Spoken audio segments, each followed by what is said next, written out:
Om Namo Bhagavate Vasudevaya. Om Namo Bhagavate Vasudevaya.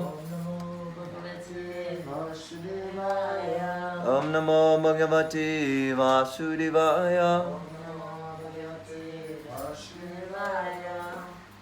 Okay, so we're reading from the Srimad Bhagavad Gita, chapter 7, text number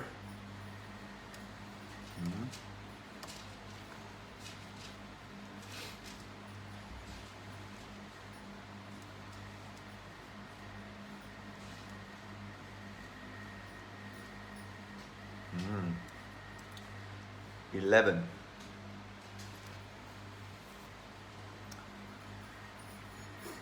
Ready? Ready like Freddy? Yes. Yeah. Balam balavatam chaham kamaraga vivarjitam dharma virudha bhuteshu kamosmi bharatara shabha. Balam, strength. Balavatam, of the strong. Cha, and. Aham, I am. Kama, passion. Raga, attachment. Vivarjitam, devoid of. Dharma virudha, not against the religious principles. Bhuteshu, in all beings. Kamaha, sex life. Asmi, I am. Bharatarashaba, O Lord of the Bharatas. Translation. I am the strength of the strong, devoid of passion and desire. I am sex life, which is not contrary to religious principles, O Lord of the Bharatas. Arjuna. Purport by His Divine Grace, A.C. Bhaktivedanta Swami Prabhupada Ki Jai. The strong man's strength should be applied to protect the weak, not for personal aggression. Similarly, sex life, according to religious principles, dharma, should be for the propagation of children, not otherwise. The responsibility of parents is then to make their offspring Krishna conscious. Om Agyan Tirinandasyam Yadjana Shalakayam Chakshun Anmeritam Yena Tasmai Shri Guruve Namaha. I was born in the darkness of ignorance, and my spiritual master's divine grace, A.C. Bhaktivedanta Swami Prabhupada, has opened my darkened eyes with the torchlight of knowledge. I offer my humble obeisances unto His lotus feet. Jai Srila Prabhupada. So, Hare Krishna everybody.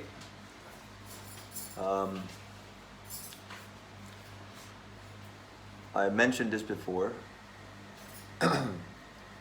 but there's no harm in repeating.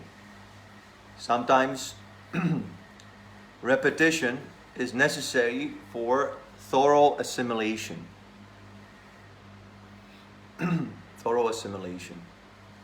That is why Srila Prabhupada might seem to the external eye as overly repetitive. If we read the books of Srila Prabhupada, sometimes Srila Prabhupada repeats the same point many times. So it is not a Srila Prabhupada's deficiency that somehow he doesn't remember that he already mentioned some point. But just like we chant the Maha Mantra, these different instructions of Vedic scriptures, they're also mantras. The word mantra consists of two words. Mataji, you remember? Yes. Man is mind and tra deliver. Very good, yes. So it's a sound vibration that helps us to get free from the influence of the mind. Mind is our greatest friend when it follows Krishna That is the natural function of the mind, to follow. Just like now, your mind is following my words, right? You're listening, so the mind is following. This is a natural function of the mind to follow someone. So when the mind finds shelter of Krishna, not some ordinary rascal or some mundane philosophy or mundane direction, then the mind is peaceful. But when the mind is diverted from Krishna, then it becomes our greatest enemy. Under the influence of the mind, we become so disturbed, and it's actually one of the material sufferings. Adi Atmika. There are three sufferings in the material world: Adi Atmika, Adi Bhotika, and Adi Daivika. Everyone suffers right now from one of these at least. I personally suffer from all three. Sometimes four. But at least one you must suffer. The sufferings of the mind and the body, sometimes disease, sometimes the mind, mental disturbance, depression or anxiety. Adi Devika, the suffering induced by the natural disasters, the weather changes, like that, flood. And Adi Bhotika is the suffering caused by other living entities. Other living entities. So we don't want to suffer through the mind. That's why we want to control the mind, and that is why these Vedic instructions are here. Along with the Maha Mantra, we should also study the science of chanting. This will give us strength to chant Hare Krishna offenselessly. It is not that we encourage everyone, chant Hare Krishna, just somehow or other, chant Hare Krishna, that will purify. But if we want to come to the stage of perfection,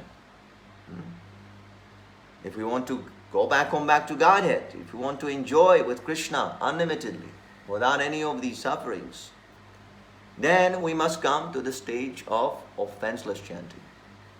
Offenseless. This is very important. And one who is very eager to get free from all these miseries and attain his rightful position in the spiritual world, his constitutional position, he becomes very eager. Oh, tell me how to find out. Just like sometimes there's this Bitcoin, digital currency fashion. Right? You have heard Bitcoin, digital currency. So people, they want to find out how to get the Bitcoin, how to make money with this Bitcoin. They become very eager, right? Because the money is to be made. So we should also be very, very eager to hear. Maharaj Parikshit, one of the characters in the Srimad Bhagavatam, the main protagonists of this great epic, Srimad Bhagavatam, Maharaj Parikshit, was very eager to hear from Shukara Goswami. The word used is Sushrutsa. He was very Sushrutsa. So Sushrutsa means eager to hear. He was hearing the Bhagavatam, and for him it was just like pouring nectar into his ears. Pouring nectar. If you have tasted nectar, you know that the characteristic of nectar is that you drink the nectar and you cannot stop drinking. The taste is so delicious that you cannot stop yourself from drinking more and more and more. So Srimad Bhagavatam or any Krishna Katha, any instruction is very, very nectarian and very delicious, and one cannot gain any satisfaction. Just like Mick Jagger is singing, I can't get no satisfaction. So devotee, he's also like that. But he can't get any satisfaction by reading Krishna conscious literatures. It is not that he is frustrated, but it is the stage of bliss That, oh, he's enjoying it every moment. And still, there's so much more to relish unlimitedly. Just consider Srila Prabhupada, how much nectar he has given us, the Sri Chaitanya Charitamrita. Look at this nectar. So much unlimited information. But we must, first of all, develop this attitude. Unless we understand our position, unless we understand the necessity of hearing, it will be very boring for us. Oh, no, Prabhupada is again saying you are not this body and Krishna is God, and I heard that many times. You see, so the attitude is very important, and the attitude develops when we understand our position. That's very precarious. When we understand that no amount of Bitcoin will satisfy us. Not just Bitcoin, but anything material. So everyone must enter his heart and self-reflect, analyze. What is my desire? What do I want? We want many things. You might be thinking, oh, I don't want anything, I'm detached. But actually we want many things. And you can test yourself. You can test yourself. Imagine that the thing you like is taken away from you. Are you going to be angry? Are you going to be agitated? If yes, then that means that there's attachment. Right? If everything is just like, the Western people, they say, oh, I don't need anything. It's okay, I'm fine. But they don't realize that there's so much dependence on so many things, so many resources, so many things. If Mr. Putin turns off the electricity all of a sudden, now there's so much cold, right? This radiator is very convenient, very comfortable. We have the radiator here, very nice, very comfortable. We have the heat, we can heat up prasadam, we can cook, we can have hot water in a shower, right? So imagine Mr. Putin pushes the button. No more electricity. How the life changes immediately. Familiarity breeds contempt because we have become so much accustomed to these material facilities. We don't value. We think, it's okay, it's all right. So sometimes Krishna is to shake us. Shake, like you have a shaker, right? Sometimes in the kirtan, we use the shaker. You know the shaker? With tiny little seeds inside. So sometimes Krishna shakes us like that and moves everything around. I can say from my own experience, Krishna shook my life so much. My family, my mom, my mother, she decided, let's go away from Slovakia. I was born in Slovakia. So let's go to Canada. We must go to Canada, better life. So I had to cut off all my friends, everything, nationality, even the language. I had to give up the language. English is not my mother language. I had to learn. And starting a new life in Canada, everything from scratch. New friends, school, new school, everything new. And then my mom also, she had to find a job, not easy. At the age of 40, she moved to Canada. She was 40 years old or 41, I don't know. So it is not so easy to find a job at the age of 41. So we struggled. It was very difficult. I was playing guitar in the subway. This is the Purajit story. So then my mother, she found a nice job. Oh, very nice. So we were secured. My father could not find a job, but it was okay because my mother, she earned so much money that the whole family was satisfied. So we were happy. We rented a better apartment, bigger apartment, just like we want now to rent a bigger apartment, right? Bigger this place. We're becoming a little dissatisfied here. So then my dad died. all of a sudden, nobody could foresee this, nobody could predict, all of a sudden he was gone. He got a heart attack. He called me in the morning, please come, I don't feel good, I have heart problem, please come. I was living in a temple already at that time. So I rushed from the temple, I came back, he was already gone. He was dead. You see? So, sometimes, then my mom, she left Canada, she married again. My sister also left Canada, she married in Germany. Our whole family is divided. My father is dead, my mother is living in France, my sister lives in Germany, I'm here in London. We were one nice family. I remember during Christmas, my mom would cut an apple and she would open the apple, and if there was a star, I remember she would say, okay, this means that next year we're gonna meet together again as a family. Every Christmas she would say. So we were like that, and then all of a sudden family was all dispersed. No more family. You see? But that is good. That was good, because family is so much attachment.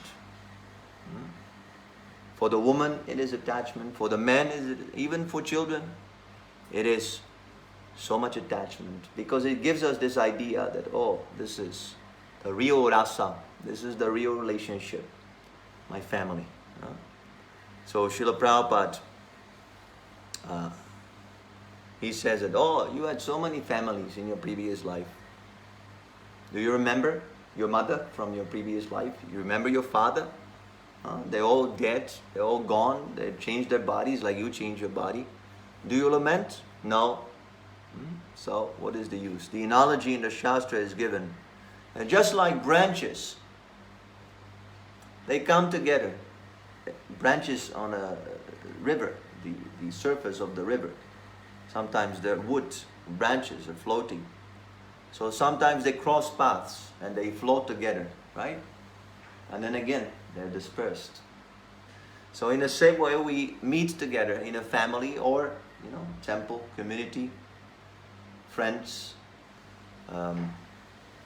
husband, wife, there's children, community, nationality. And then again, after death, we're dispersed. This life you might be born in the US, next life you might be born in China.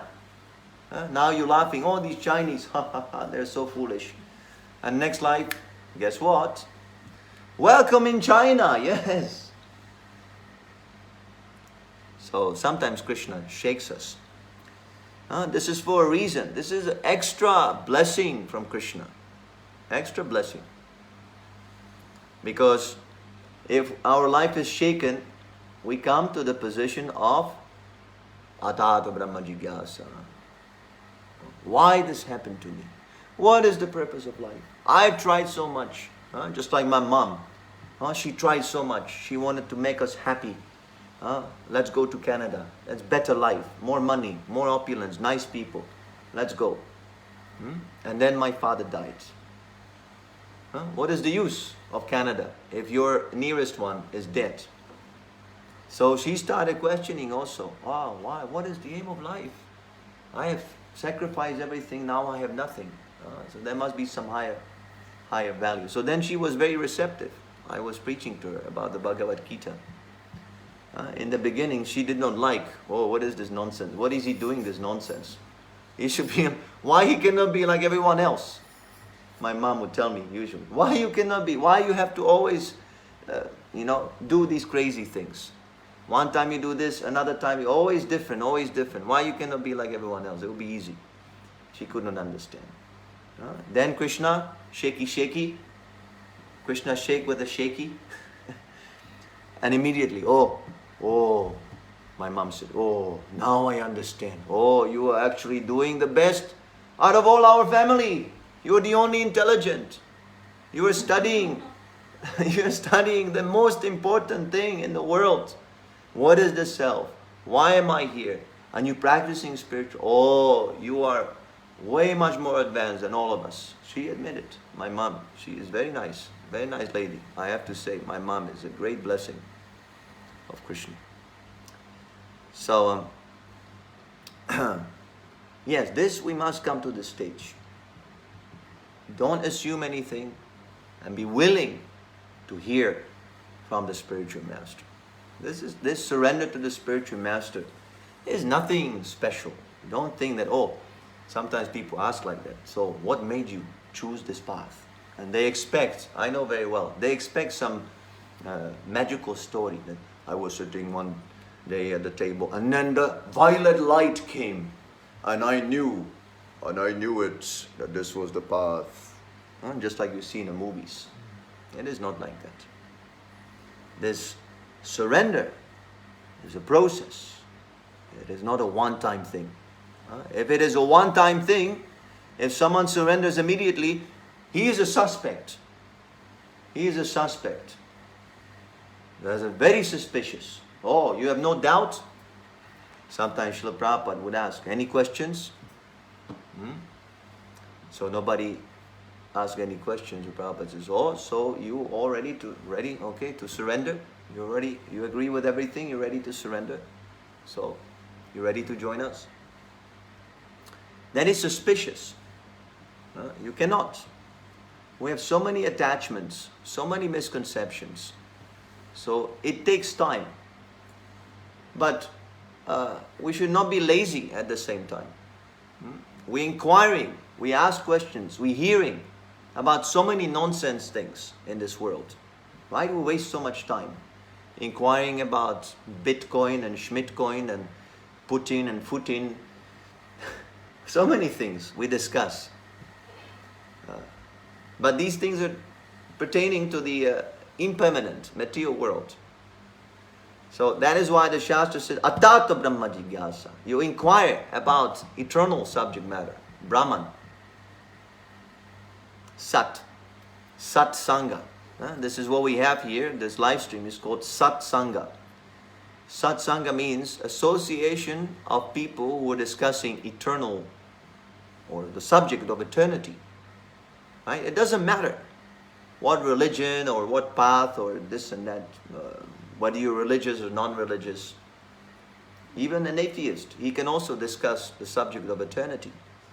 Right? Because it is there. That topic is there. We always wonder what's going to happen after death. We don't want to die. Nobody wants to die. That is the aim of life, to survive. Right? You want to survive. Why? Why you want to survive? Nobody survived. Everyone is trying to survive, but nobody survived in the history of the world. Isn't that the most mysterious thing? We all want to survive. We all want to live. But nobody has ever survived and nobody lives. Ultimately, everyone has to die. So this, I must be sincere. I must not be lazy. See, the sense gratification, Krishna says, is the killer of theoretical and practical knowledge. Sense gratification. The more we enjoy the senses, the more we become diverted from these questions. It's like a distraction, diversion. You know? Just like if there was, Michael Jackson would come here right now. Or someone, someone very prestigious, I don't know who you consider very famous. We will be distracted, right? Michael Jackson would come here and sit down and say, I just want to hear the Bhagavad Gita. We would not be able to focus. We'll be always looking, who's Michael Jackson? My God. Right? So similarly, this sense gratification always diverts us because it's very powerful. Senses are very, very powerful. The mind is very powerful. This is material nature. Right? It's the energy of Krishna we were discussing a few days ago. That this material nature is one of the energies of Krishna. It's very, very powerful. So, if you want to get out of the influence of the powerful material energy, you must have powerful determination. And powerful determination is based on solid knowledge, reason. If you don't understand why we are doing what we're doing, then your action becomes, how do you say,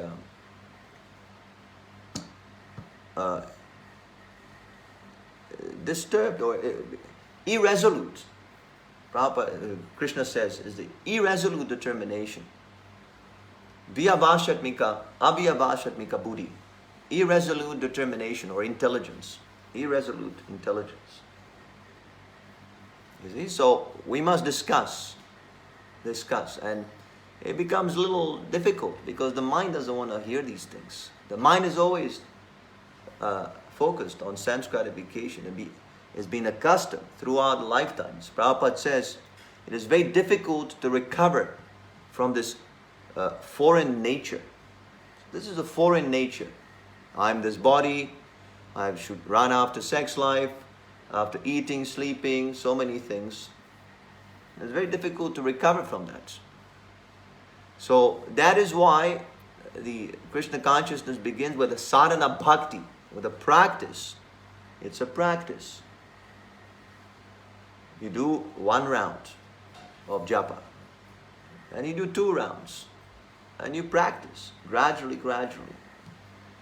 Rome was not built in 1 day. You know this saying, Mataji? Rome, they didn't build Rome in 1 day. It took some time. If you want to build Rome in 1 day, then we'll become very frustrated. So, Srila Rupa Goswami, he says, one of the favorable items in the execution of bhakti is patience. Patience. We have to be patient. And go on with the process. Don't give up. This knowledge of Krishna consciousness will keep you in the practice. We might fail, we might have some difficulty, but if we have understood this very thoroughly, that there is nothing in this world that can satisfy the eternal soul, because everything is impermanent, with that understanding, we can go on practicing. Might not be perfect, but we have to go on. Don't give up under any circumstances, because that is a great failure. Then you become enwrapped. The senses just takes over. You just take over, and you have no control over your destiny. So long you practice Krishna consciousness, your destiny is guaranteed. Krishna says that even a small endeavor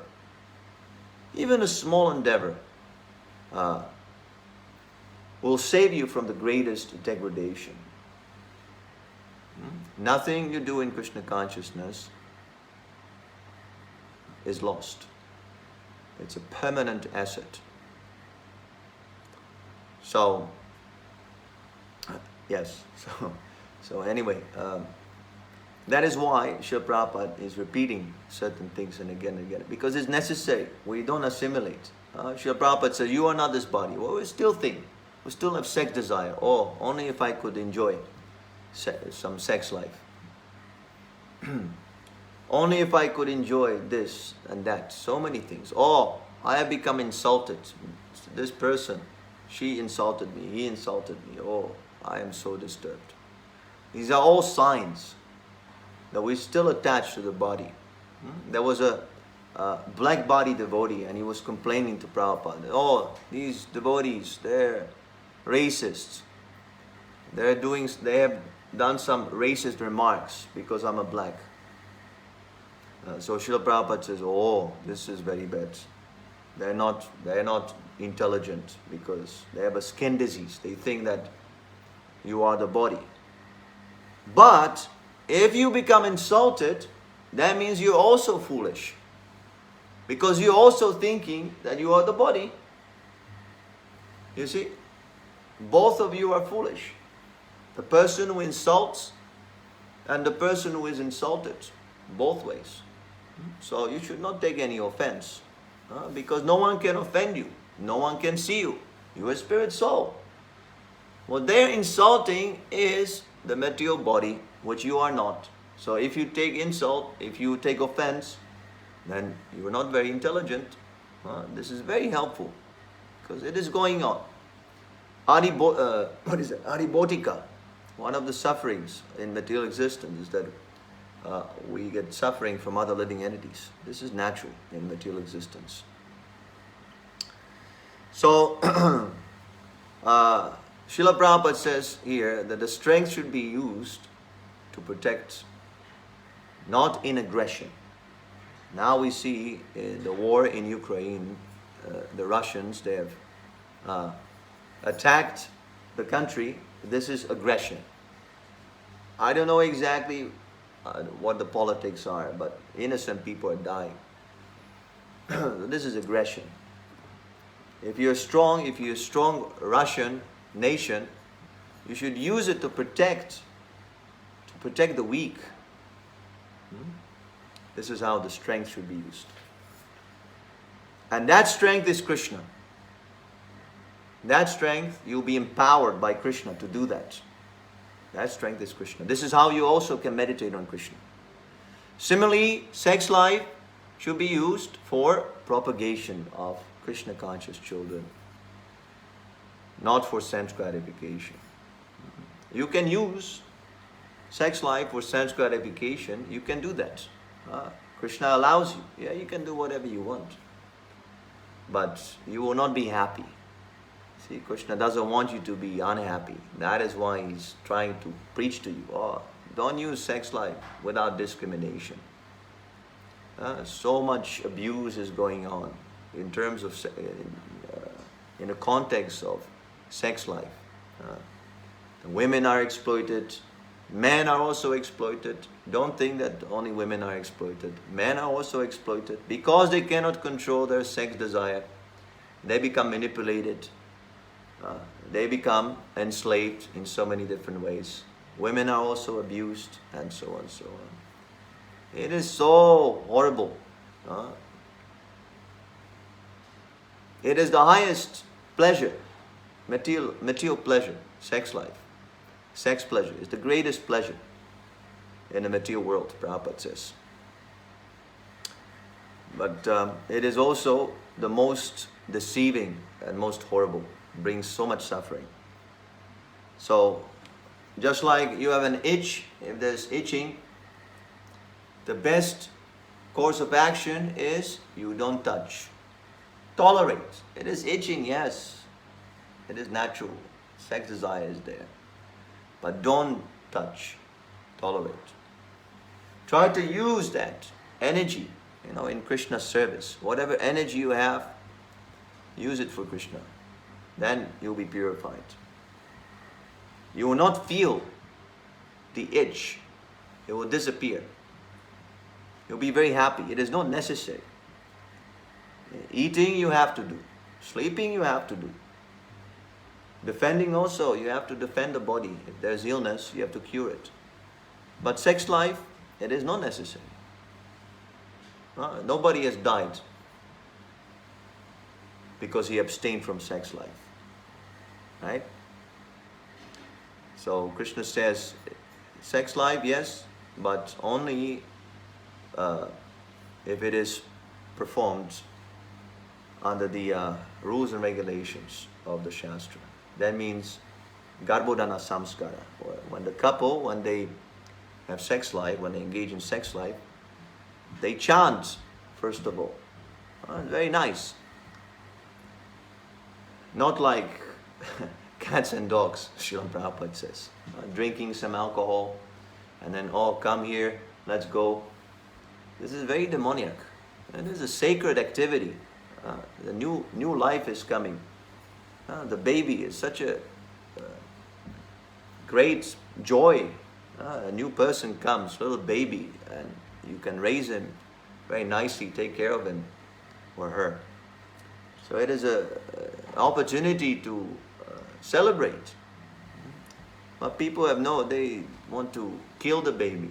Oh, what the baby? I just want the pleasure. I want the sex pleasure. And the baby, who cares for the baby? But they're not happy. The more they do it, the more they're scratching, the more the itch is itching. Right? The more you indulge in sex life, the more the sex desire is increasing. You think, let me get some satisfaction. But the more you try to get your satisfaction, the more unsatisfied you are. So we must be a little intelligent. We must observe.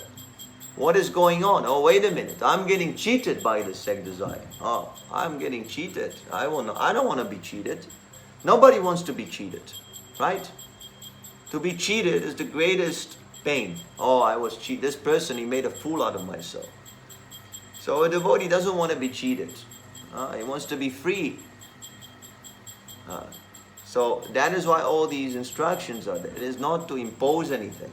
We cannot impose. How can we impose? The spirit soul is free, always. But it is for our own benefit that we abstain from sex life. So it is allowed, yes, but under marriage ties. The girl should be married, the boy should be married, they should have some background, and they should chant before engaging in sex life. They should chant 50 rounds, Prabhupada says, to purify the atmosphere, to purify the mind. And then great soul comes. Great soul. Krishna sends a great soul, great devotee, to take shelter of such a nice atmosphere. And he's a devotee.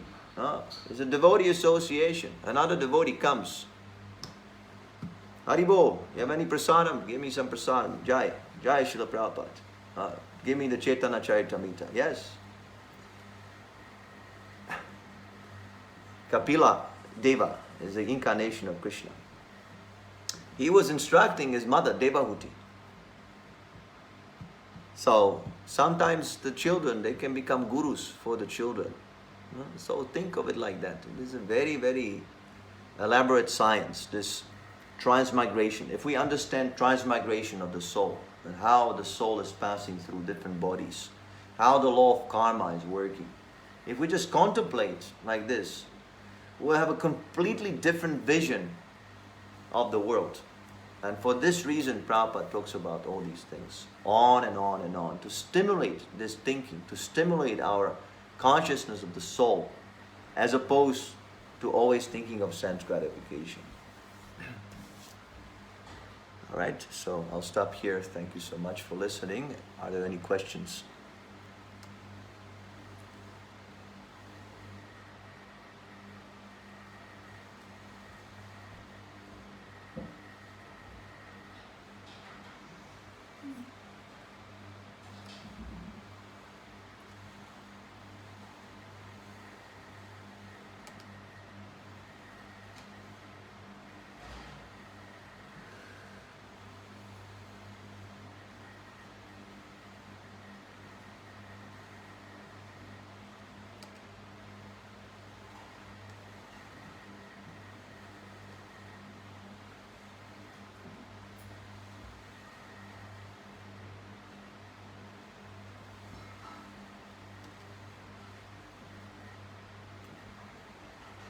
No questions?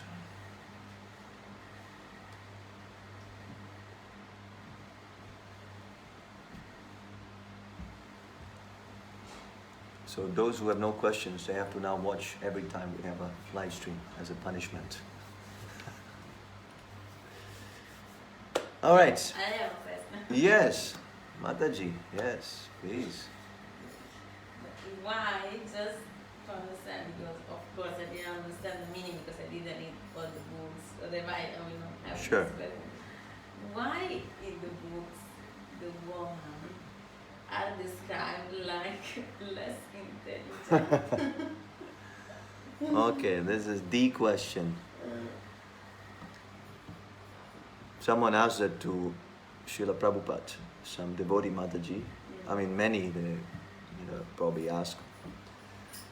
So Prabhupada says, yes, if you think you're a woman, indeed you are less intelligent. Huh? If you think No, I you, don't think. if you think you're a woman, then yes, you are less intelligent, because we're not this body. You see? So it is, yes, they're less intelligent, but at the same time they're not less intelligent. Depends on how you look at things. You follow? But from the material point of view, it is not a disqualification. It's not disqualification. The women, they have a different type of intelligence. Man has more rational intelligence. He's thinking how to analyzing. It's different. Man is different, woman is different. See, we have been very much influenced by this idea that they must be equal. So, of course, they should be treated nicely, both man and woman. There should not be any discrimination, right? But that doesn't mean that now woman is the same as men. Woman has specific qualities that are beautiful, and man has specific qualities that are also beautiful. And combinedly, they work as a very harmonious unit, like yin-yang. You have seen the sign yin-yang? So there's a black portion, the white portion, but together it looks very nice together. So if you look at scientifically, if you look at woman's body, it's different from male's body, right? What is the most significant difference? What would you say is the most different?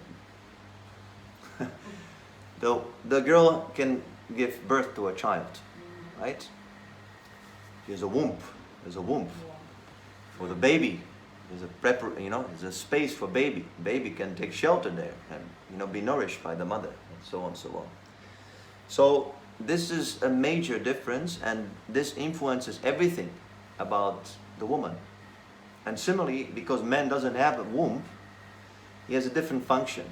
So Krishna has created the bodies very nicely. Now the woman's mentality is give shelter to the baby, take care of the house, give support to the man. Not so much active, not so much taking initiative. The girls, they put on makeup, just like you also, you put a lipstick, right? Dhananjaya doesn't put a lipstick. Why? Because naturally the woman, her mentality is, I will be here and I will attract the man in a very easy way. Very easy way. I don't have to run after men. I just make myself beautiful and the man will come automatically. Why? Because then when they marry together, this is very good. The man should be very active. He should run around and bring money and protect the woman. And the woman, she should be giving shelter to the baby at home. If these roles are followed nicely, then the family works very nicely. You see? So for this reason it is mentioned that the woman is less intelligent because she doesn't need that intelligence. Intelligence meaning how to get money, how to fight in the material world, how to analyze the problems. This is not her role. This is the man's role. Woman, she's simply supporting the man. And man has to do all the work. So there's a balance. Woman has more comforts. Woman enjoys more. Man has more brains, but he has to work more. So when there's, intelligence might not be so much with women, but they have more comfort. They enjoy more. They've been taken care of. They don't have to work, run around so much. And similarly, man has more brains, but then there's a responsibility also. He has to take responsibility. He has to solve problems, protect the woman, like that. Now, this is materially speaking. We're speaking simply materially. In Krishna Consciousness, Srila Prabhupada says this doesn't apply. Any Krishna conscious girl is more intelligent than any non-devotee man, because she's taking to the real aim of life. The aim of life is not to have a family. That is the material side. As I said before, family is there. We have these desires. It's okay. We can also have family in Krishna consciousness. But that is not the aim of life. The animals, they also have families. Right? The aim of life is to get free from this material existence and go back home, back to Krishna. So any girl that is taking up Krishna consciousness, she's the most intelligent. the most intelligent. And any man that doesn't take to Krishna consciousness, he's the least intelligent. Okay, does it make sense? And it's not so easy topic, but yeah, simplified. Yeah, and also the intelligence comes from knowledge, no? So if you study Krishna consciousness, you become more open-minded. Yes. The opportunity is given to everyone. Everyone can be a Krishna conscious girl or boy, it doesn't matter, because Krishna consciousness is on a spiritual platform. It has nothing to do with material platform. But on a material platform, there's a difference between the body of a woman and the body of a man, and the mentality of a woman, mentality of men. And if we do not, if we ignore these differences, that creates disturbance. It creates disturbance. Because, right, although we might know that, oh, I'm not this body, we still identify with the body, right? It's a process. It's not so easy to forget, oh, I'm not this body, I don't care. Someone comes with a gun, we're all afraid. Right? We're, oh, I'm going to lose my body. So it's a process. So that's why Srila Prabhupada also explains this material side of things, so we're not disturbed. There's a prescribed way how the girls should act, how the boys should act, like that. And there's sex desire, right? Naturally. We cannot pretend, oh, there's no, I'm free from sex desire. That is not good. You know, imagine, you know, you're taking a shower. You're taking a shower. And now someone comes, some monk, and he opens the door and he says, oh, it's okay, I'm free from sex desire. You know, that he can say, but, you know, who is, you know, how do we know that? So this must be preserved. And even if someone is free from sex desire, he will still follow the rules and regulations separating between the genders, just so the others can follow nicely. Just like Srila Prabhupada. Srila Prabhupada is completely free from any sort of desire, what to speak of sex desire. But he still acts in a certain way because he's an acharya. He must show the example. Okay? So that's why the material side of things is there. But yeah, if you feel uncomfortable when you see a statement like that, and women are less intelligent, then you can understand in two ways. First of all, if you think, as Prabhupada says, if you think, oh, I'm a woman, that is less intelligence, because we're not the body. Right? As I said before, someone who thinks, oh, I'm black, and they're mocking me because I'm black, he's also in illusion. Because he's not black, he's a spirit soul. Right? Srila Prabhupada also says that the Western people, they're they're like animals. They have no culture. You know, sometimes people say that, oh, Prabhupada is very sexist. He says women are less intelligent. But Prabhupada also says Western people are like animals. He says so many things, just to wake us up. We're very much proud of our situation. Oh, I'm this, I'm that. So Prabhupada is cutting that. No, this is all nonsense. Don't be proud.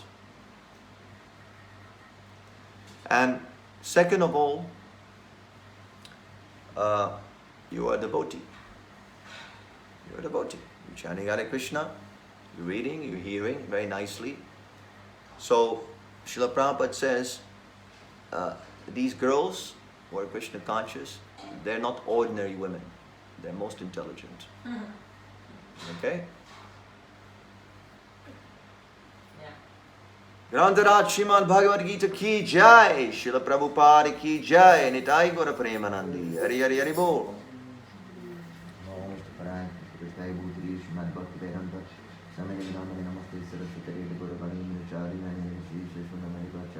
Hari.